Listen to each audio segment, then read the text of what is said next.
सभी मेरी माँ बहनों से सभी से कहूंगा कि आज देश में कौमी एकता का सत्यानाश कर रहे हैं। हम आपस में हिंदू मुसलमानों में ये नफरत पैदा करने का काम ये करने जा रहे हैं। महाराष्ट्र की सरकार ने मेरी माँ बहनों को चॉकलेट देने का काम किया है। मैं आपसे गुजारिश करूंगा तमाम बहनों बहनों को, जो इंदिरा जी ने आपके लिए शक्ति दी, जो हमारे राहुल जी गांधी पूरे देश में शक्ति दे रहे हैं, इसी तरह से मैं आपको कहूंगा 29 तारीख आज हम फॉर्म भरने जा रहे हैं और 20 तारीख को मतदान है। तमाम माँ बहनों से, बुजुर्गों से, नौजवान साथियों से और मैं कहूंगा घर में ना बैठे हुए आपसे एक ही गुजारिश करूंगा कि आप सब काम धंधे छोड़ के पंजा निशानी पर आप अपना बटन दबा के राजेश शेखड़े साहब को चुन के लाएंगे। जय हिंद, जय भारत।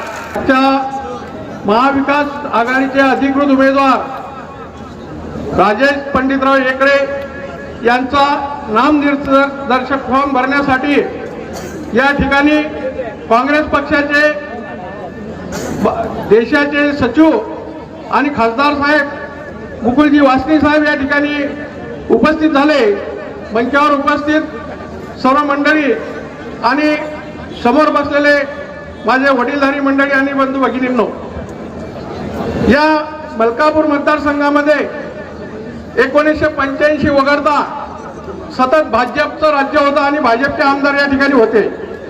परंतु बंधूंनो, 19 मध्ये आपण सर्वांनी ठरवलं की आपल्या मतदारसंघात कुठलाच विकास झालेला नाही, कुठलंच काम नाही, म्हणून तुम्ही सर्वांनी निवडला आणि राजेश भाऊ एकड़े यांच्या पाठीशी उभे राहून त्यांना 14,000 मतांनी निवडून आणलं। परंतु बंधूंनो, आपण जे निवडून आणलं आणि त्याचं रिटर्न सुद्धा राजीवने आपल्याला सर्वांना दिलं।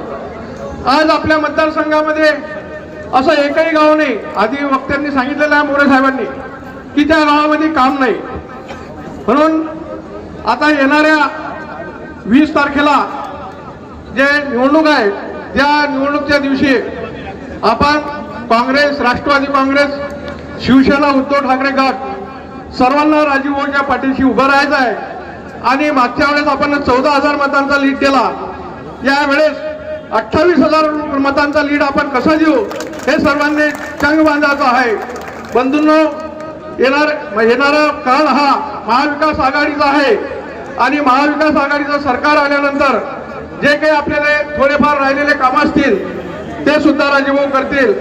राजीवभाऊंना मी या ठिकाणी सांगू इच्छितो की आमच्या ग्रामीण भागामध्ये शेतकरी वर्ग भरपूर आहे आणि शेतकऱ्यांचे प्रचंड हाल आहे। या शेतामधल्या रस्ते जाण्यासाठी आपल्याला प्रामुख्याने लक्ष द्यावं लागेल। ज्या ठिकाणी आज रोजी सोयाबीन सोंगलेल्या लोकांचे, परंतु शेतात ट्रॅक्टर जात नाही, गाडा जात नाही, अशा ठिकाणी आपण प्राधान्याने शेत रस्त्यांना प्राधान्य द्यावं। आणि मुकुलजी वासनिक साहेबांना मी विनंती करतो की आमची राष्ट्रवादीची जागा फक्त सिंदखेड मतदारसंघामध्ये आहे। साहेब, आपण आपल्या कार्यकर्त्यांना त्या ठिकाणी सूचना करा आणि शिंदे साहेबांची मागे खंबीर उभा करा अशी मी विनंती करतो। आणि बंधूंनो, या ठिकाणी एकच सांगितो की माणूस आयुष्यामध्ये ज्याला कोणाला असं वाटलं की मी आता संपलो, माझं काही नाही, त्या दिवशी त्यांनी आमच्या 84 वर्षाच्या युवक शरदचंद्रजी पवार साहेबांकडे पाहा, नक्कीच तो उभा राहिल्याशिवाय राहणार। या ठिकाणी मी एवढंच आवाहन करतो, जास्त काही बोलणार नाही, की येणाऱ्या 20 तारखेला आपल्याला सर्वांना बूथ कमिटीवर राहून आपल्या आपल्या गावातलं वोटिंग जास्तीत जास्त राजीवभाऊ एकड़े यांना कसं मिळेल ते सर्वांनी प्रयत्न करायचे आहे। आणि एवढं बोलून मी माझे 2 शब्द संपवतो। धन्यवाद। जय हिंद, जय राष्ट्रवादी।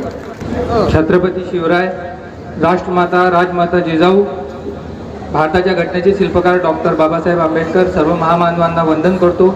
मंचावर उपस्थित आजच्या कार्यक्रमाचे प्रमुख उपस्थिती श्रीमान मुकुंदजी वासनिक साहेब, तसेच सर्व उपस्थित मान्यवर बंधू आणि भगिनींनो, आपल्या महाविकास आघाडीचे उमेदवार श्री राजेश जी पंडितराव एकड़े आहेत। महाराष्ट्रात घडत असलेल्या विविध राजकीय घडामोडींनी यातून नक्की सिद्ध झालेला आहे की एका व्यक्तीने महाराष्ट्र विधानसभा ही एका ग्रामपंचायतीप्रमाणे तोडाफोडीचं राजकारण करून सन्माननीय उद्धवजी साहेब यांना त्यांच्या मुख्यमंत्री पदावरून पायउतार करण्यात भाग पाडलं. तसेच विविध महाविकास आघाडीच्या उमेदवारांना आपण प्रत्येक ठिकाणी संपूर्ण ताकदीनिशी त्यांना ताकद द्यावी आणि प्रचंड बहुमताने विजयी करावी. तसेच मी उद्धव बाळासाहेब ठाकरे या पक्षाच्या वतीने सर्वांना आवाहन करतो की श्री राजेशजी यांना प्रचंड बहुमताने विजयी करा. धन्यवाद. या ठिकाणी महाविकास आघाडीचे उमेदवार श्री राजेशजी इकडे यांचा अर्ज भरण्यासाठी आपण मोठ्या संख्येनं उपस्थित झाला आहात आणि या कार्यक्रमासाठी आपले लाडके नेते आदरणीय मुकुलजी वासनिक यांनी उपस्थिती दर्शवून आपल्यामध्ये जे स्फूर्ती निर्माण केली असे आमचे मुकुलजी वासनिक आणि मंचावर उपस्थित असलेले महाविकास आघाडीचे सर्व नेते पदाधिकारी बंधू आणि भगिनींनो, 2024ची महाराष्ट्राची निवडणूक हे महाराष्ट्राच्या अस्मितेचा, महाराष्ट्राच्या अस्तित्वाचा आणि महाराष्ट्राच्या स्वाभिमानाचा हा लढा आहे. या महाराष्ट्रामध्ये 2.5-3 वर्षापूर्वी जे घटनाबाह्य सरकार स्थापन झालं त्या सरकारनं या महाराष्ट्राचं वाटोळं केलं. महाराष्ट्र गुजरातला दान देण्याचं काम यांनी केलं. हे त्या 2 गुजराती लोकांची मोदी आणि शहाचे दलाल या महाराष्ट्र पूर्ण गुजरातच्या घशात घालण्याचा प्रयत्न करत आहेत. महाराष्ट्राचे उद्योग यांनी गुजरातला पळवले. जवळजवळ 28 लाख कोटीची इन्व्हेस्टमेंट यांनी गुजरातमध्ये नेली आणि या महाराष्ट्रातील हा माझा युवक जवळजवळ 5 लाख रोजगारापासून वंचित राहिला. असं हे दळबद्दल सरकार आहे. या सरकारनं ना शेतकऱ्याचं काम केलं, ना युवकांचं काम केलं, ना काही यांना महिलाप्रती आदर आहे. महागाई एवढी वाढवून ठेवली आणि हे सरकार आता निश्चितच या ठिकाणी खाली खेचण्याची वेळ आलेली आहे आणि आपलं कर्तव्य समजून आपल्याला ते करायचं आहे. राजेश भाऊ इकडे यांच्याबद्दल जास्त बोलायची गरज नाही, कारण ज्याचं काम असते त्याच्याबद्दल जास्त बोलायची गरज नसते. त्याचं कामच ते बोलत असते. त्याच्यामुळे आपल्या सर्वांना परिचित आहे की विपरीत परिस्थितीमध्ये सुद्धा 2.5 ते 3.5 हजार कोटीचा निधी या मलकापूर मतदारसंघासाठी खेचून आणला आणि त्यामध्ये मलकापूर शहरासाठी, नांदुरा शहरासाठी सुद्धा निधी त्यांनी आणला. आज मलकापूर शहरामध्ये 8.5 कोटीची लायब्ररी, 15 कोटीचा आठवडी बाजार, या ठिकाणी मुस्लिम शादी करण्यासाठी 2.5 कोटी रुपये असे बरेच काम त्यांनी आणले. मलकापुरात 2 मोठे पूल त्यांनी बांधले. मतदारसंघामध्ये असे बरेच कामं झाले आहेत. नांदुऱ्याचं तहसील कार्यालय आहे, बऱ्याच ठिकाणी तलाठी कार्यालय, मंडल कार्यालय स्थापन झाले आहे. असा विकास करणारा पुरुष, सामान्य माणूस, अगदी शेतकरी कुटुंबातून आलेला माणूस, पण 5 वर्षापूर्वी आपण परिवर्तन घडवून आणला आणि परिवर्तनाचा फायदा काय झाला हे आपल्या सगळ्यांना माहीत आहे. शेतकऱ्याचा मुलगा असल्यामुळे सर्व गोष्टी, सर्व अडचणी त्यांना माहीत आहे आणि जो आमदार झाल्यानंतरही कधी आमदार झाल्यासारखा वाटला नाही असा हा आपला नेता आहे. आपल्या या 5 वर्षाच्या काळामध्ये तुम्ही रात्री बेरात्री केव्हाही त्यांना फोन केला असेल तर तुम्हाला कोणत्या मध्यस्थाची गरज वाटली नाही. 3 वाजता जरी तुम्ही फोन केला तरी त्यांनी तुमचा फोन रिसिव्ह केलेला आहे. म्हणून हे जे मतदारसंघाची विकासाची दिशा आहे हे अजून वाढवण्यासाठी आणि पुढे नेण्यासाठी राजू भाऊ इकडे यांना निवडून आणणं हे आपलं कर्तव्य आहे आणि सर्व तुम्ही आपलं ते कर्तव्य समजून कराल अशी मला आशा आहे. कारण आपण परिवर्तन घडवल्यानंतर काय करू शकतो याचा 5 वर्षात आपण अनुभव घेतलेला आहे. 25 वर्ष या मतदारसंघामध्ये इतका अनुशेष होता तो 100% एका 5 वर्षाच्या कार्यकाळात भरून निघू शकत नाही. म्हणून त्यांना अजून संधी देणं हे आपली आवश्यकता आहे. म्हणून येणाऱ्या 20 तारखेला आपण त्यांना जास्तीत जास्त संख्येनं मतदान करून आणि लोकांकडून करून घेऊन हे एक पुण्याचं काम त्या ठिकाणी आपल्याला करायचं आहे. संतोष भाऊंनी सांगितलं 28,000. संतोष भाऊ 28,000वर पोट भरणार नाही. आपला कमीत कमी लीड आपला 50,000च्या वर असला पाहिजे, तरच आपण समजा लोकांपर्यंत पोहोचलो, लोकांपर्यंत आपला विचार पोहोचवला, लोकांपर्यंत आपली कामं पोहोचवली. म्हणून सगळ्यांना आनंद आग्रहाची विनंती आहे की 20 तारखेला तुम्ही राजू भाऊला भरभरून मतदान करा आणि लोकांकडून एक करून घ्या ही विनंती करतो आणि थांबतो. धन्यवाद. जय हिंद, जय महाराष्ट्र. त्यानंतर आपले लाडके उमेदवार आमदार राजेश भाऊ इकडे हे या ठिकाणी आपले मनोगत व्यक्त करतील. देशाचे नेते, आमचे मार्गदर्शक माननीय मुकुलजी वासनिक साहेब, माजी आमदार पंडितदादा सपकाळ, आमदार धीरज भाऊ लिंगाडे, आमचे मार्गदर्शक नेते हाजी रशीद खान जमदार, आमचे नेते साहेबराव मोरे, डॉक्टर अरविंदजी कोलते साहेब आणि मंचावर उपस्थित राष्ट्रवादीचे नेते संतोषभाऊ रायपुरे, शिवसेनेचे तालुका प्रमुख दीपकभाऊ चांभारे, सर्व महाविकास आघाडीचे सर्व तोलामोलाचे पदाधिकारी आणि उपस्थित सर्व बंधू आणि भगिनींनो, 2019 मध्ये माननीय मुकुलजींनी माझ्यावर विश्वास टाकून मला उमेदवारी दिली आणि त्यामुळेच या मतदारसंघाचं प्रतिनिधित्व करण्याची मला संधी मिळाली. मी माननीय मुकुलजी वासनिकांचे पुन्हा आभार मानतो की त्यांनी परत माझ्यावर विश्वास टाकला आणि मला संधी दिली. बंधूंनो, गेल्या निवडणुकीत मी आपणासमोर एकच बोलत होतो की तुम्हाला पश्चातापाची वेळ येऊ देणार नाही. मी प्रामाणिक प्रयत्न केले. गेल्या 5 वर्षात जवळपास 2 वर्ष आमचे कोरोनात गेले. कोरोनानंतर आपलं 6 महिन्यातच सरकार कोसळलं. सरकार कोसळल्यानंतरही आपण निश्चितच एक प्रामाणिक प्रयत्न करून आपल्या मतदारसंघाचा सर्वांगीण विकास झाला पाहिजे या उद्देशाने झटत राहिलो. आपण त्यात बऱ्यापैकी यश मिळवलं. बऱ्यापैकी कामं आमच्या मतदारसंघात झाली, परंतु अजूनही बरीच कामे आपल्या मतदारसंघाचा सर्वात मोठा अनुशेष हा शेतरस्त्यांचा होता. संतोष भाऊंनी त्यांच्या भाषणात माझ्याकडून अपेक्षा व्यक्त केल्या की येणाऱ्या काळात आपल्याला शेतरस्ते करणं फार गरजेचे आहे. 1300 किलोमीटरचे शेतरस्ते वासनिक साहेब आमच्या मतदारसंघात अनुशेष आहे. हा दुर्दैवी मतदारसंघ आहे की गेल्या अनेक वर्षापासून, गेल्या 25 वर्षापासून जे आमदार होते त्यांनी या प्रश्नाकडे दुर्लक्ष केलेलं होतं. या विदर्भात नव्हे अख्ख्या महाराष्ट्रात 1300 किलोमीटरच्या शेतरस्त्यांचा अनुशेष फक्त आमच्या मतदारसंघात आहे.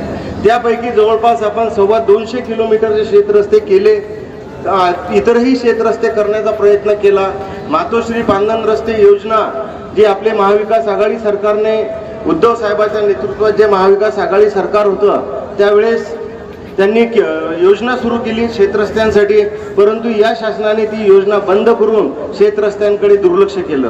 अनेक विषय आहेत साहेब आपल्या मतदारसंघाचा. गेल्या 25 वर्षात जो विकास झाला मी त्यांना आव्हान केलं होतं 1.5 वर्ष आधी, गेल्या 25 वर्षात तुम्ही केलेल्या विकासाची यादी घेऊन या. मी माझ्या 5 वर्षातली विकासाची कामांची यादी घेऊन येतो.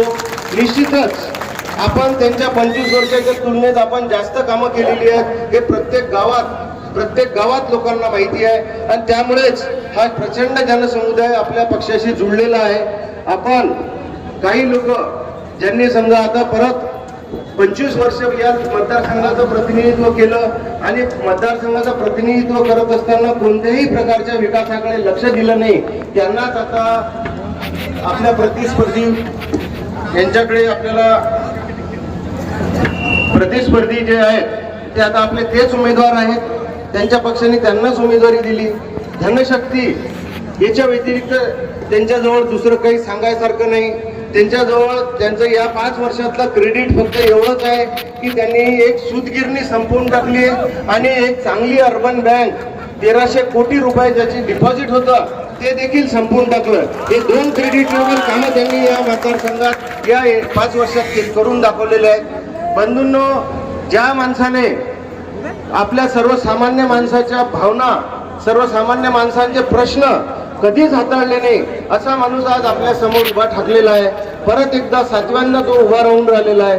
मी आपल्या सगळ्यांना विनंती करतो की आपण सर्व लोकांना माहिती आहे राजू हेगडेने काय काम केले आणि त्यांनी काय काम केले. त्यामुळे मी आपल्या सगळ्यांना विनंती करतो की आपण या येणाऱ्या 20 तारखेला मतदान काँग्रेस पक्षाला करसान याबद्दल मला जराशीही शंका नाही.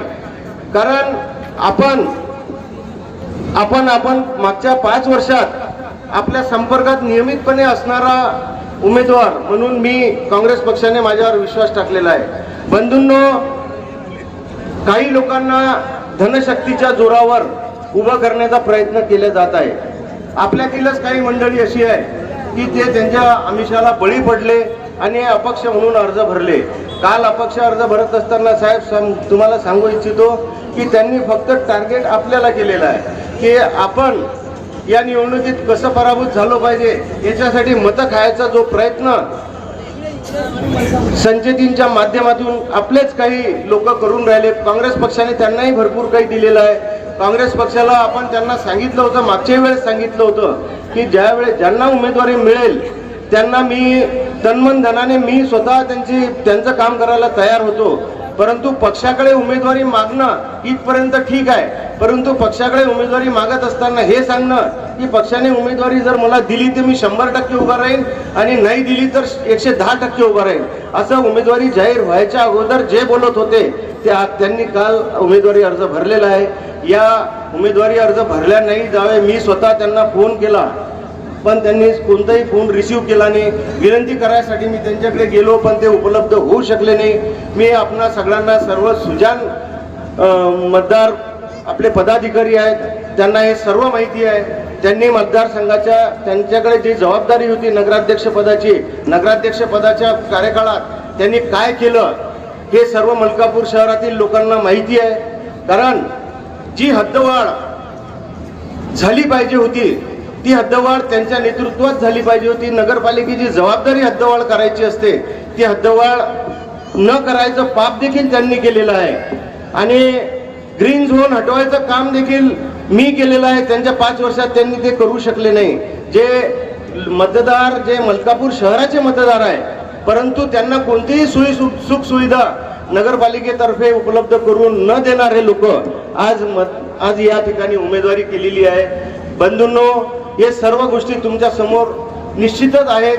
त्यामुळे मी आपल्या सगळ्यांना हात जोडून विनंती करतो की मला येणाऱ्या काळात भरभरून मतं देऊन विजयी करा. निश्चितच मागच्या प्रमाणे आजही तुम्हाला आश्वस्त करतो की तुम्हाला पश्चातापाची वेळ येऊ देणार नाही. एवढं बोलतो आणि थांबतो. धन्यवाद. जय हिंद, जय महाराष्ट्र. मुकुल निवास भी आगे बढ़ो.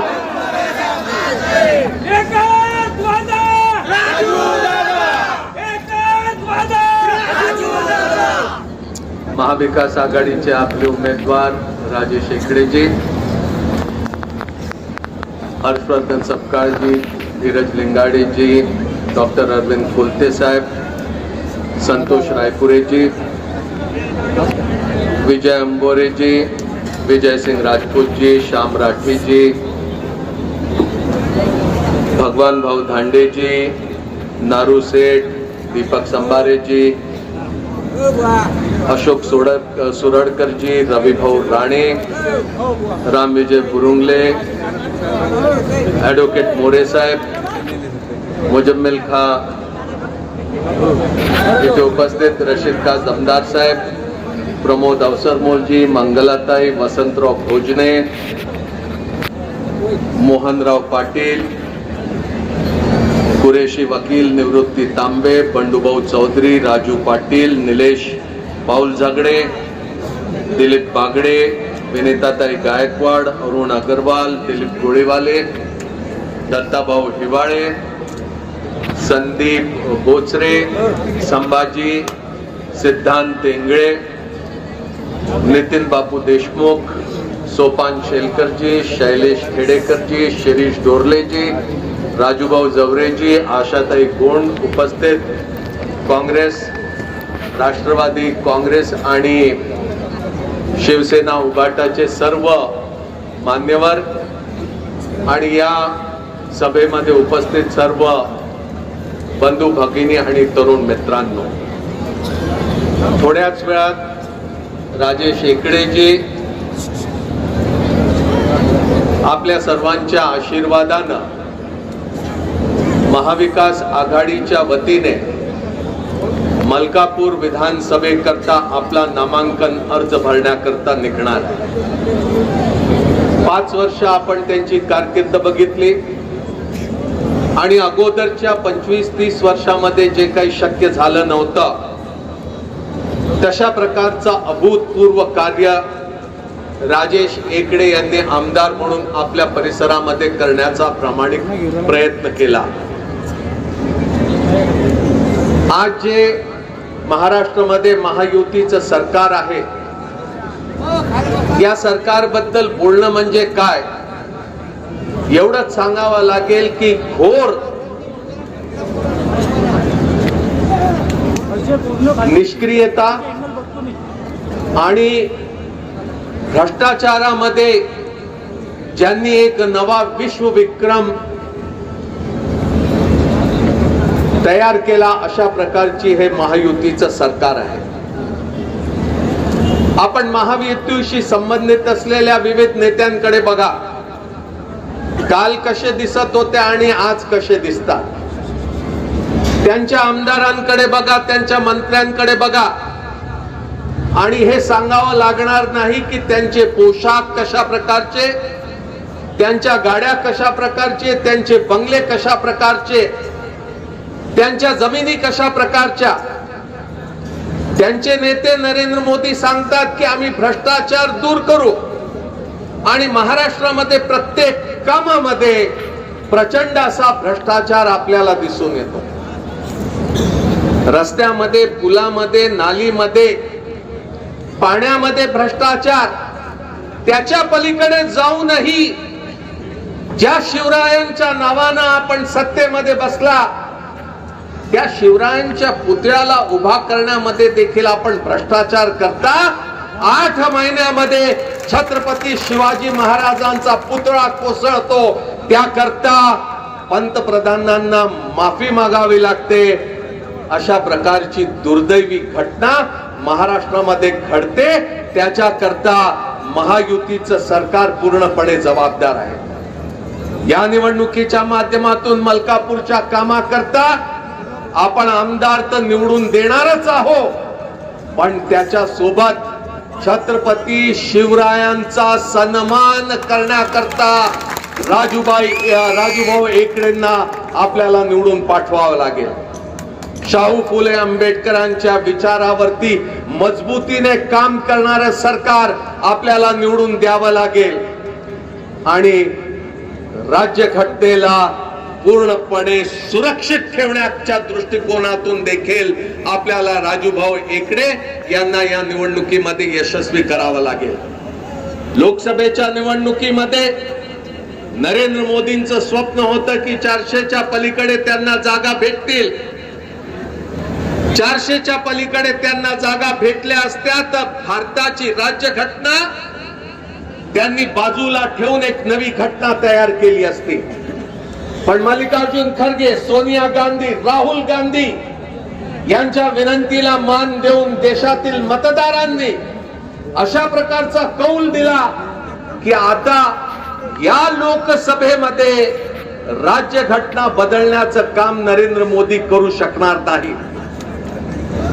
तुर्तास हा जो धोका होता, तो धोका आता या 4-5 वर्षामध्ये आता आपलं डोकं वर काढण्यामध्ये यशस्वी होणार नाही. पण जोपर्यंत भारतीय जनता पक्ष देशाच्या राजकारणात राहील, जोपर्यंत शिंदे आणि अजित पवार सारखे लोक राहतील, तोपर्यंत भारताच्या राज्यघटनेला धोका राहील, हे आपल्याला समजून घ्यावं लागेल. सामाजिक ध्रुवीकरण करून सत्तेमध्ये येण्याचा प्रयत्न नेहमी यांचा असतो. राज्यघटनेवरती विश्वास आहे म्हणून भाजप आणि शिंदे, फडणवीस आणि अजित पवार सांगतील, पण राज्यघटनेमध्ये यांचा विश्वास नाही. संसदीय लोकशाहीमध्ये यांचा विश्वास नाही. समतेमध्ये यांचा विश्वास नाही. समाजवादामध्ये यांचा विश्वास नाही. धर्मनिरपेक्षतेमध्ये यांचा विश्वास नाही. बंधुभावामध्ये यांचा विश्वास नाही. आणि म्हणून या निवडणुकीमध्ये पुन्हा राजेश एकडे यांच्या हाताच्या निशाणीवरती मतदान करून आपल्याला त्यांना आमदार निवडून पाठवायचा. राहुल गांधी, पवार साहेब, उद्धव ठाकरे साहेब यांनी महाविकास आघाडी महाराष्ट्रामध्ये निर्माण केली. लोकसभेमध्ये आपल्याला चांगल्या प्रकारचं यश प्राप्त झालं, पण या निवडणुकीच्या माध्यमातून राज्यामध्ये आपण आपलं सरकार स्थापन करू. हवा तशा प्रकारचा मुख्यमंत्री आपण तिथे बसवू. हवा तशा प्रकारचे मंत्री आपण तिथे बसवू. आणि हवे तशा प्रकारचे काम आपण आपल्या परिसरामध्ये घेऊन आणू. लाडकी बहीणची योजना आणतात, ती किती तात्पुरती आहे हे सांगण्याचं मला आवश्यकता नाही, पण आज महिलांवरती जो बलात्काराच्या घटना घडतात, जर का ती स्थिती जर का आपण डोळ्यासमोर आणली तर प्रत्येक 16 मिनिटावरती भारतामध्ये महिलेवरती बलात्कार होत आहे, ही वस्तुस्थिती नाकारता येत नाही. महिलांचे प्रश्न समोर मांडून आज राजकारण करण्याचा प्रयत्न हे करत आहे, पण मला खात्री आहे की तशा प्रकारची दिशाभूल होणार नाही. बहुजन वंचित महासंघाच्या माध्यमातून आपल्या मतांची विभागणी करण्याचा प्रयत्न होईल. विविध प्रकारची आमिष देऊन आपल्या मताची विभागणी करण्याचा प्रयत्न होईल, पण मला खात्री आहे की मलकापूरचा मतदार हा पूर्णपणे जागृत राहून आपल्या मताची विभागणी होऊ देणार नाही.